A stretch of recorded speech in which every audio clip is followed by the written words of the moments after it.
17ನೆಯ budget ಅನ್ನ ದಾಖಲೆಯ budget ಅನ್ನ ಮಂಡನೆ ಮಾಡ್ತಾನೆ ಅಂತೇಳಿ ಬೀಗ್ತಾ ಇದ್ದಂತ ಮಾನ್ಯ ಮುಖ್ಯಮಂತ್ರಿಗಳು ಈ ರಾಜ್ಯದ ಜನತೆಗೆ ನಿರಾಶೆಯನ್ನ ಉಂಟು ಮಾಡಿದ್ದಾರೆ. 17ನೇ ಬಜೆಟ್ ಈ ನಾಡಿನ ಜನತೆಗೆ ದೊಡ್ಡ ಚೊಂಬನ್ನ ಮುಖ್ಯಮಂತ್ರಿಗಳು ನೀಡಿದ್ದಾರೆ ಅನ್ನೋದು ಸ್ಪಷ್ಟ.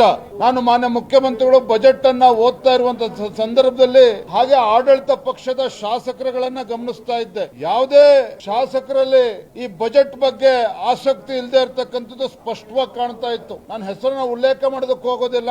ಆಡಳಿತ ಪಕ್ಷದ ಶಾಸಕರು ಅಲ್ಲಿ ಹಿರಿಯ ಶಾಸಕರ ಹತ್ರ ಹೋಗಿ ಪಂಗ್ನಾಮ ಹಾಕಿದ್ದಾರೆ ಮುಖ್ಯಮಂತ್ರಿಗಳು ಅಂತೇಳಿ ಆಡಳಿತ ಪಕ್ಷದ ಶಾಸಕರು ತೋರಿಸ್ತಾ ಇದ್ದದನ್ನ ಗಮನಿಸಿದೆ. ಆ ಸಾಲಿನಲ್ಲಿ ಸಚಿವರುಗಳು ಕಾಣ್ತಾ ಇರಲಿಲ್ಲ. ಕೇವಲ 7-8 ಜನ ಸಚಿವರು ಕಾಣ್ತಾ ಇದ್ರೆ ವಿನಃ ಬೇರೆ ಯಾವುದೇ ಸಚಿವರಿಗೆ ಈ ಬಜೆಟಿನ ಬಗ್ಗೆ ಆಸಕ್ತಿ ಇರಲಿಲ್ಲ. ಆಡಳಿತ ಪಕ್ಷದ ಶಾಸಕರಿಗೂ ಕೂಡ ಈ ಬಜೆಟಿನ ಬಗ್ಗೆ ಆಸಕ್ತಿ ಇರಲಿಲ್ಲ. ನೋಡಿ, ಇವತ್ತು ಪ್ರಿಯಾರಿಟಿ ಸೆಕ್ಟರ್ ಅಂತ ಏನ್ ಕರಿತೇವೆ, ವಿಶೇಷವಾಗಿ ಶಿಕ್ಷಣ ಕ್ಷೇತ್ರಕ್ಕೆ ಕಳೆದ ಬಾರಿಗಿಂತಲೂ ಕೂಡ ಈ ಬಾರಿ ಕಡಿಮೆ ಮಾಡಿರುವಂತದ್ದು. ಬಜೆಟ್ ಅಲೋಕೇಶನ್ ಏನ್ ಮಾಡಬೇಕಾಗಿತ್ತು, ಕಳೆದ ಬಜೆಟ್ ನಲ್ಲಿ 12% ಕೊಟ್ಟಿದ್ರು ಎಜುಕೇಶನ್ಗೆ, ಈ ಬಾರಿ 10% ಇಳಿಸಿದ್ದಾರೆ. ಅಂದ್ರೆ ಈ ರೀತಿ ಯಾವುದೇ ಒಂದು ಪ್ರಿಯಾರಿಟಿ ಸೆಕ್ಟರ್ಗೆ ಇವತ್ತು ಆದ್ಯತೆಯನ್ನು ನೀಡದೇ ಇರುವಂತದ್ದು, ಕ್ಯಾಪಿಟಲ್ ಇನ್ವೆಸ್ಟ್ಮೆಂಟ್ ಅದಕ್ಕೂ ಕೂಡ ಇವತ್ತು ಆದ್ಯತೆ ನೀಡದೇ ಇರತಕ್ಕಂಥದ್ದು ಸ್ಪಷ್ಟವಾಗಿ ಗೊತ್ತಾಗ್ತಾ ಇದೆ. ಇವತ್ತು ಮುಖ್ಯಮಂತ್ರಿಗಳು ಇವತ್ತು ಶಬ್ದವನ್ನ ಮಾಡುವಂತ ಪ್ರಯತ್ನ ಮಾಡಿದ್ದಾರೆ ವಿನಃ ಯಾವುದೇ ಒಂದು ನಮ್ಮ ರಾಜ್ಯದ ಒಂದು ಅಭಿವೃದ್ಧಿಯ ದೃಷ್ಟಿಯನ್ನ ಇಟ್ಕೊಂಡು ಬಜೆಟ್ ಅನ್ನ ಮಂಡನೆ ಮಾಡಿಲ್ಲ. ಈ ರೀತಿ ಒಂದು ಬಜೆಟ್ ಅನ್ನ ಮಂಡನೆ ಮಾಡ್ತಾರೆ ಅಂತೇಳಿ ನಾವು ಯಾರು ಕೂಡ ನಿರೀಕ್ಷೆ ಮಾಡಿರಲಿಲ್ಲ.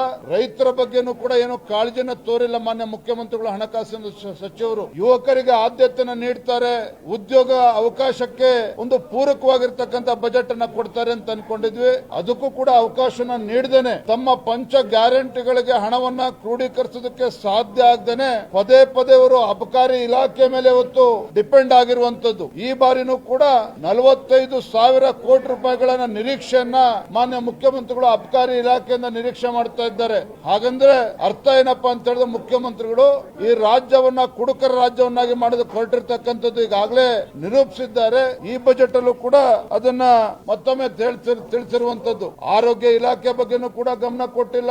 ನೀರಾವರಿ ಯೋಜನೆಗಳಿಗೆ ಇವತ್ತು ಗಮನವನ್ನ ಕೊಟ್ಟಿಲ್ಲ. ಇವತ್ತು ಉತ್ತರ ಕರ್ನಾಟಕದ ಅಭಿವೃದ್ಧಿಗೂ ಕೂಡ ಕಿಂಚಿತ್ತೂ ಕೂಡ ಕಾಳಜಿಯನ್ನು ತೋರಿಸಿಲ್ಲ. ಅಷ್ಟೇ ಅಲ್ಲ, ಮಾನ್ಯ ಮುಖ್ಯಮಂತ್ರಿಗಳ ಜನ್ಮ ಕೊಟ್ಟಿರ್ತಕ್ಕಂಥ ಮೈಸೂರು ಜಿಲ್ಲೆಗೂ ಕೂಡ ಯಾವುದೇ ಒಂದು ಕೊಡುಗೆಯನ್ನು ಕೊಟ್ಟಿಲ್ಲ. ಕರಾವಳಿ ಭಾಗವನ್ನು ಸಂಪೂರ್ಣವಾಗಿ ನಿರ್ಲಕ್ಷಿಸಿದ್ದಾರೆ. ಕಾರಣ ಏನು? ಇವತ್ತು ಕರಾವಳಿ ಭಾಗ ಅಂತ ಹೇಳಿದ್ರೆ ಭಾರತೀಯ ಜನತಾ ಪಾರ್ಟಿಗೆ ಒಂದು ದೊಡ್ಡ ಶಕ್ತಿಯನ್ನ ಕೊಟ್ಟಿದೆ ಅನ್ನುವ ಒಂದೇ ಒಂದು ಕಾರಣಕ್ಕೆ ಕರಾವಳಿ ಭಾಗವನ್ನು ಉಲ್ಲೇಖವನ್ನು ಕೂಡ ಅವರು ಮಾಡಿಲ್ಲ. ಹಾಗಾಗಿ ಕರಾವಳಿ ಭಾಗ ಇರಬಹುದು, ಉತ್ತರ ಕರ್ನಾಟಕ ಇರಬಹುದು, ಮಧ್ಯ ಕರ್ನಾಟಕ ಇರಬಹುದು, ಹಳೆ ಮೈಸೂರು ಭಾಗ ಇರಬಹುದು, ಇಡೀ ಕರ್ನಾಟಕದ ಸಮಗ್ರ ಅಭಿವೃದ್ಧಿಯ ದೃಷ್ಟಿಕೋನ ಇಲ್ಲದೆ ಇರತಕ್ಕಂತ ಒಂದು ಬಜೆಟ್ ಅನ್ನೋದನ್ನ ನಾನು ಈ ಸಂದರ್ಭದಲ್ಲಿ ಹೇಳೋದಕ್ಕೆ ಇಚ್ಛೆ ಪಡ್ತೇನೆ.